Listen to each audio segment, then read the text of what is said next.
है AGT live 24/7। आप सब देख रहे हैं एजीटी लाइव 24/7।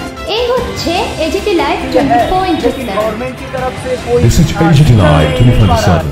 সরকারি শিক্ষাকে বাঁচানোর জন্য জনগণ এক হোক, এক হোক।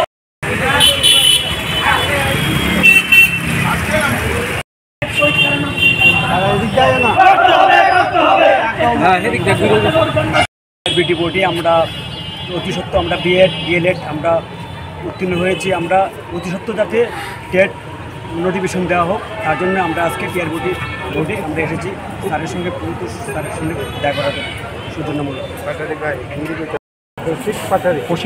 আমরা চাই অবিলম্বে all Tripura BEd DLEd unemployed youth ফোরামের পক্ষ থেকে আজকে আমরা TRBT chairman doctor Pratyush Ranjan Deb মহোদয়ের সঙ্গে কথা বলতে এসেছি, প্রতিনিধিমূলক ডেপুটেশন দিতে এসেছি। আমরা দেখতে পাচ্ছি গত 2 বছরে অর্থাৎ 2022 সালের পর আমাদের ত্রিপুরা রাজ্যে কোনো ধরনের টেটের নোটিফিকেশান দেওয়া হয়নি, কোনো ধরনের সরকারি এসটিজিটি এসটিপিজিটির কোনো ধরনের পরীক্ষা নেওয়া হয়নি। আমরা দেখতে পাচ্ছি এই মুহূর্তে দাঁড়িয়ে আমাদের ত্রিপুরা রাজ্যে যারা বিএড ডিএলএড উত্তীর্ণ হয়েছে তাদের সংখ্যা ক্রমাগত বেরিয়ে যাচ্ছে, কিন্তু সরকারের পক্ষ থেকে কোনো ধরনের নোটিফিকেশান সম্পর্কিত সদুত্তর আমরা এখনও পাচ্ছি না। গত 2 বছরে প্রতি বছরে 2বার টেট পরীক্ষা হওয়ার কথা, সেই জায়গাতে দাঁড়িয়ে আমরা দেখতে পাচ্ছি গত 2 বছরে একবারও টেট পরীক্ষার কোনো ধরনের নোটিফিকেশান দেওয়া হয়নি। এছাড়াও আমরা দেখতে পাচ্ছি যে সকল বেকার যুবক যুবতীরা আজকে আমাদের মিছিলে এসছে এবং আজকে যারা আসতে পারেনি বিভিন্ন কারণবশত, যারা আপনাদের মাধ্যমে আমাদের এই কর্মসূচি দেখছে, আমরা দেখতে পাচ্ছি আজকে বড় ধরনের বেকার যুবক যুবতী হতাশায় ভুগছে। বড় ধরনের বেকার যুবক যুবতী তাদের যে স্বপ্ন ছিল এই সময়ে দাঁড়িয়ে স্কুলে যাবে, স্কুলে ছাত্রদের পড়াবে, সেটার জন্য তারা ব্যাংক থেকে চড়া সুদে লোন নিয়ে এই বিএড ডিএলএড কোর্সগুলি কমপ্লিট করেছে। কিন্তু কথা ছিল কোর্স কমপ্লিট হওয়ার পর বছরে যখন 2বার সরকারি নোটিফিকেশান দেওয়া হবে, সরকারি যে টেটের মাধ্যমে টিচারের চাকরি দেওয়া হবে, সেই ক্ষেত্রে তারা চাকরি পাবে। চাকরি পাওয়ার পর তারা তাদের যে লোন সে লোন পরিশোধ করবে। কিন্তু আজকে দিনে দাঁড়িয়ে আমরা দেখতে পাচ্ছি সেই বড় অংশের বেকার যুবক যুবতী তারা হতাশায় ভুগছে। তাই আজকে আমরা রাজ্যের মাননীয় মুখ্যমন্ত্রীর কাছে, যিনি আমাদের রাজ্যের শিক্ষামন্ত্রী, আমরা ওনার কাছে চিঠি দিয়েছি, কিন্তু কোনো ধরনের সদুত্তর আমরা পাইনি। আমরা চিঠি দিয়েছি এডিসি প্রশাসনের কাছে, আমরা কোনো ধরনের সদুত্তর পাইনি ওনাদের কাছ থেকে। তাই আজকে আমরা বাধ্য হয়ে আমাদের রাজ্যের যে টিআরবিটি বোর্ড রয়েছে সেই বোর্ডের যে অধিকর্তা রয়েছেন ওনার সাথে দেখা করতে এসেছি প্রতিনিধিমূলক ডেপুটেশনের মাধ্যমে। আমরা আজকে আবার সরকারের কাছে আমাদের যে আবেদন সে আবেদন নিয়ে যেতে এসেছি। কথা বলছেন, আমরা আমাদের স্কিল নিয়ে আমরা বসে আছি। ছাত্র পড়ানোর জন্য যে স্কিলের প্রয়োজন, গভর্নমেন্ট যে স্কিলের কথা বলছে, ছাত্র পড়ানোর জন্য সরকারি স্কুলে চাকরি করার জন্য যে বিএড কোর্স করতে হবে, ডিএলএড কোর্স করতে হবে, আমরা আমাদের স্কিল নিয়ে আমরা প্রস্তুত। সরকারের পক্ষ থেকে আমরা দাবি করব আপনারা আপনাদের যে প্রসিডিউর রয়েছে পরীক্ষা নিন, আমরা পরীক্ষা ফেস করার জন্য আমরা প্রস্তুত আছি।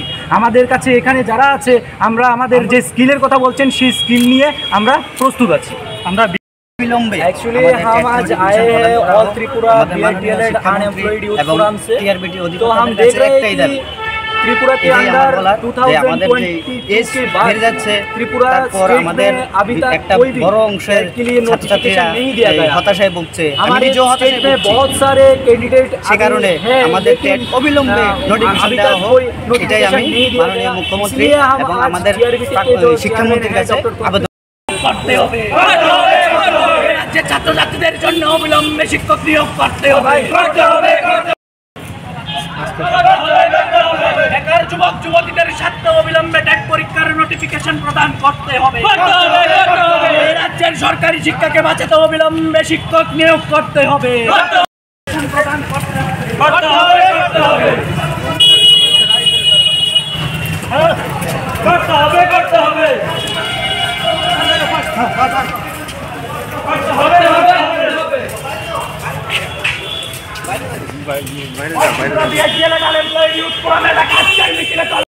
অবিলম্বে টেট পরীক্ষার নোটিফিকেশন প্রদান করতে হবে। রাজ্যের বেকার যুবক যুবতীদের স্বার্থ অবিলম্বে সরকার আমাদেরকে টেট 1 টেট 2 নোটিফিকেশন দেয়, আমরা পরীক্ষা দিই, তারপর আমরা উত্তীর্ণ হই, আমরা সরকারি চাকরি করি। এটা তো আমরা আশা সরকারের কাছে আমরা চাই যে আমাদেরকে অবিলম্বে নোটিফিকেশন দেখ। আমরা মাননীয় মুখ্যমন্ত্রী তথা আমাদের শিক্ষামন্ত্রীর কাছে আমরা এটাই চাই যে আমাদেরকে অবিলম্বে এই মাসের মধ্যে আমাদেরকে যেভাবেই হোক আমাদেরকে নোটিফিকেশন প্রদান করুন। আজকে 2 বছর ধরে আমরা নোটিফিকেশন পাচ্ছি না। আমরা আমাদের এজ বাড়ছে, আমাদের তো জীবন আছে, আমাদের জীবনটা এইভাবে নষ্ট করবেন না, আমাদেরকে তাড়াতাড়ি নোটিফিকেশান দিন, এইটাই আমরা চাই। পরীক্ষা দিতে চাই, আমরা নোটিফিকেশান পেলেই আমরা অবিলম্বে পরীক্ষা দিতে চাই। ওরা তো বলছে বিভিন্ন স্কিল ডেভেলপ মানে করার জন্য স্কিল ডেভেলপমেন্টে চলছে, তো কি চলছে আপনি নইলে সংগ্রাম চলছে চলবে। ত্রিপুরা টিএলএড আনএমপ্লয়েড ইউথ ফোরামের পক্ষ থেকে আজকের মিছিলে দলে দলে যোগ